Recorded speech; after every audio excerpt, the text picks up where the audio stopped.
Student, मैं हूं सूरज और मैं आज आपको बताने जा रहा हूं फिजिक्स का पहला चैप्टर मापन से रिलेटेड है और इसे मैं क्लियर करूंगा आपके बीच में। तो आप इस वीडियो में अंत तक बने रहेंगे ताकि मैं आपको क्लियर कर सकूं पूरा का पूरा। तो सबसे पहले हम लोग समझते हैं यहाँ पर कि फिजिक्स का ये जो है वो क्लास 9 में पहला चैप्टर जो है वो यही है।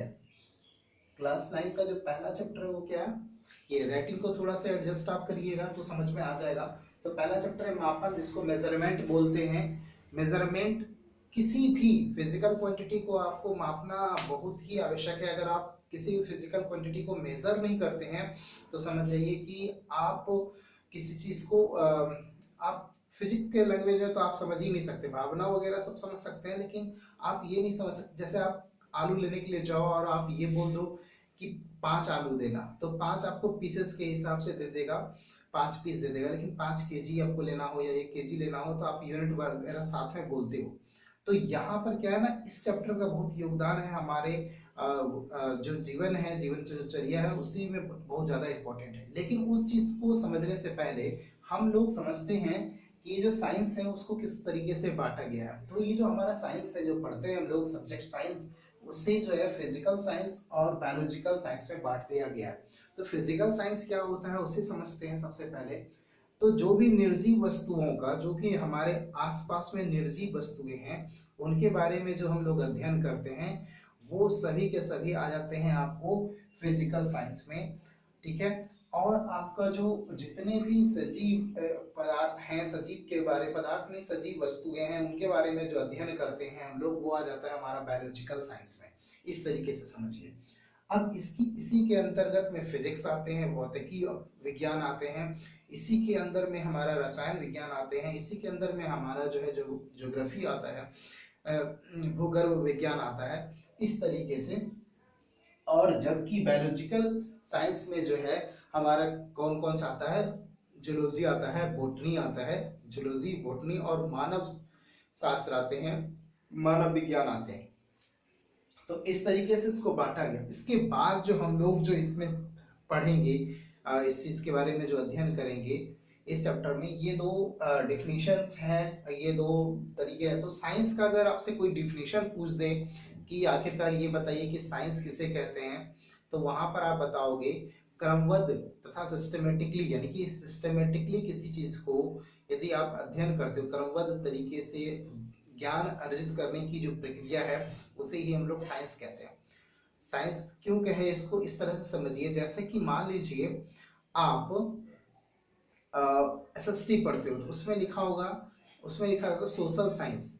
क्योंकि आप साइंस उसमें क्यों लगा, क्योंकि आप किसी चीज का जो अध्ययन करते हैं वो क्रमबद्ध तरीके से उसमें दिया रहता है, 1 बाय 1 करके स्टेप करके बढ़ाया हुआ रहता है, इसलिए उसको क्या कह दिया गया, वहां पर सोशल साइंस कहा गया। इसलिए यहाँ पर साइंस जो है उस टर्म के पीछे लग जाएगा जो कि क्रमबद्ध तरीके से आपको स्टडी करके बताएगा। स्टडी, जितने भी स्टडी होंगे, पढ़ाई होंगे, और वह अगर क्रमबद्ध तरीके से हो, वैज्ञानिक तरीके से अगर यदि होता है तो समझ जाइए कि वो साइंस का ही टर्म में है, भले ही आप आर्ट्स को ही क्यों ना पढ़ रहे हों। इस तरीके से अब हम लोग इसमें पढ़ेंगे, जो मेन जो बात है इसमें वो क्या है, वह है इन सब चीजों को पढ़ने के बाद हम लोग पढ़ते हैं भौतिक राशियां। सबसे पहले हम लोग क्या पढ़ते हैं, भौतिक राशियां, यानी कि भौतिकी में सबसे ज्यादा इंपॉर्टेंट हमारा है भौतिक राशियां।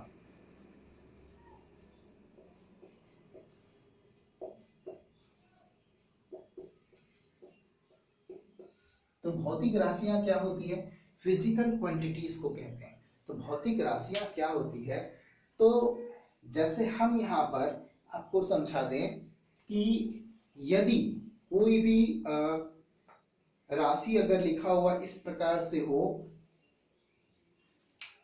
जैसे लिखा हुआ है, आपको मैं यहाँ पर एक टर्म लिख देता हूं, अभी तुरंत मैंने समझाया भी था, 5 kg, शॉर्ट समझाने के लिए।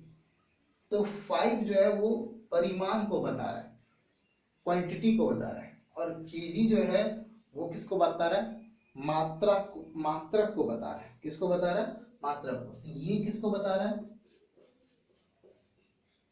परिमाण को बता रहा है, और ये किसको बता रहा है,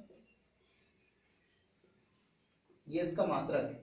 तो वो सभी भौतिक राशियां वो सभी हो जाएंगी जो दो के सहायता से, दो चीजों की सहायता से लिखी जाती हो। परिमाण तथा मात्रक की सहायता से लिखी जाने वाली तमाम चीजें क्या कहलाती है, भौतिक राशि। तो वैसी राशियां जिसमें परिमाण तथा मात्रक दोनों हो, वैसी राशियां जिसमें परिमाण तथा मात्रक दोनों हो, क्या कहलाता है, फिजिकल क्वांटिटी कहलाता है, मात्रक कहलाता है। ठीक है। अब ये मात्रक को किस प्रकार से हम बोले, जैसे कि मात्रक क्या हो, ये भौतिक राशियां कितनी हो सकती हैं, नंबर्स के आधार पर कितने हो सकते हैं। जैसे आप जानते हैं वेग, दूसरा द्रव्यमान, तो यहां पर लिखा हुआ है लेकिन लिख देता हूं यहां पर, द्रव्यमान। ठीक है। समय, ये सभी क्या है, भौतिक राशियां। क्यों, क्योंकि देखिए वेग को मेजर जो आप करोगे मीटर प्रति सेकेंड से करोगे, द्रव्यमान को किलोग्राम से करोगे। ठीक है, ये एसआई यूनिट मैंने लिख रहा है। ठीक है। और इसे समय को जो मेजर करोगे वो किससे करोगे, सेकंड से करोगे। ठीक है। तो यहाँ पर क्या है, इन सब चीजों के बारे में मैं यहाँ पर दिख नहीं रहा हूं ताकि आप दिख सको, इसमें आराम से समझ सको, इसलिए मैं दिख नहीं रहा हूं। ठीक है।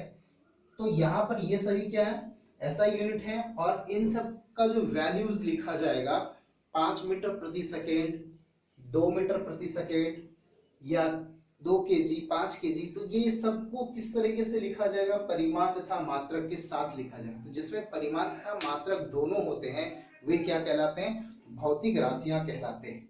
ठीक है, ये बातें आपको समझ में आ गई। अब इसमें हम लोग मात्रक के बारे में समझेंगे, इसके बारे में समझेंगे, मात्रक के बारे में समझेंगे, और आप लोग नोट डाउन भी करते जाएंगे इन चीजों को। ठीक है। तो मात्रक के बारे में समझेंगे, यूनिट के बारे में समझेंगे।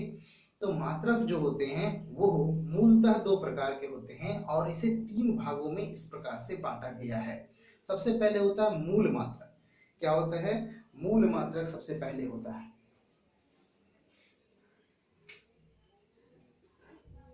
मात्रक को 3 भाग में बांटा गया है।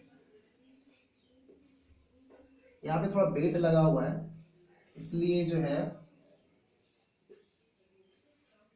मैं पूरा का पूरा उधर नहीं जा सकता। ठीक है। तो सबसे पहले हमारा क्या आता है, मूल मात्रक।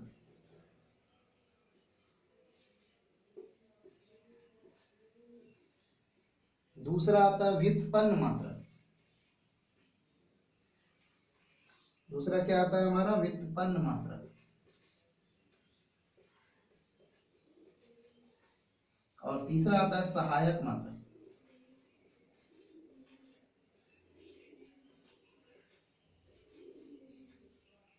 तो इस प्रकार से जो है 3 मात्रक होते हैं। यहाँ पे थोड़ा सा बंधु दिक्कत होगा क्योंकि मेरा जो है ना वो बेल्ट लगा हुआ है यहीं पर, और उसी के सामने जो है ना ये बोर्ड मैंने लगाया समझाने, इसलिए जो है इधर जा नहीं सकता मैं, तो झुक करके उसको लिखना पड़ा। तो मात्रक जो हो गए 3 हो गए, मूल मात्रक, व्युत्पन्न मात्रक और सहायक मात्रक। 3 मात्रक हो गए। फंडामेंटल यूनिट्स आप लोग लिखते जाओ। फंडामेंटल यूनिट्स होते हैं, ड्राइव यूनिट्स होते हैं, और हेल्प, यानी कि आपने चूंकि यहाँ पर क्या किया, सहायता किया। फंडामेंटल्स यूनिट को आधारीय मात्रक भी बोलते हैं। क्या बोलते हैं उसको, आधारीय मात्रक भी बोलते हैं। ठीक है। यहाँ पर फंडामेंटल यूनिट्स को क्या बोलते हैं, आधारीय मात्रक बोलते हैं। और व्युत्पन्न मात्रक जो होते हैं उसे हम लोग ड्राइव यूनिट बोलते हैं। और ये जो सहायक मात्रक है इसे सप्लीमेंट्री मात्रक जो है वो सप्लीमेंट्री यूनिट्स जो है से बोला जाता है। तो इस प्रकार से हमने इस वीडियो के माध्यम से मात्रक तक के बारे में समझा। और मूल मात्रक कौन कौन से हैं, तो मूल मात्रकों की कुल संख्या जो है वो 7 है। ठीक है। मूल मात्रकों की संख्या कुल कितनी है, 7 है। कौन कौन से इसमें मूल मात्रक आते हैं, जो सबसे पहले आता है हमारा समय, दूसरा आता है द्रव्यमान, तीसरा लंबाई, चौथा ज्योति तीव्रता, आगे पीछे हो सकता है, धारा, विद्युत धारा पांचवा, ताप छठा, तथा पदार्थ की मात्रा। तो यहाँ पर ये सभी क्या है, मूल मात्रक है। मूल मात्रक, पदार्थ की मात्रा का मूल मात्रक, पदार्थ की मात्रा का जो मूल मात्रक होता है वह होता है मोल। वह क्या होता है, मोल।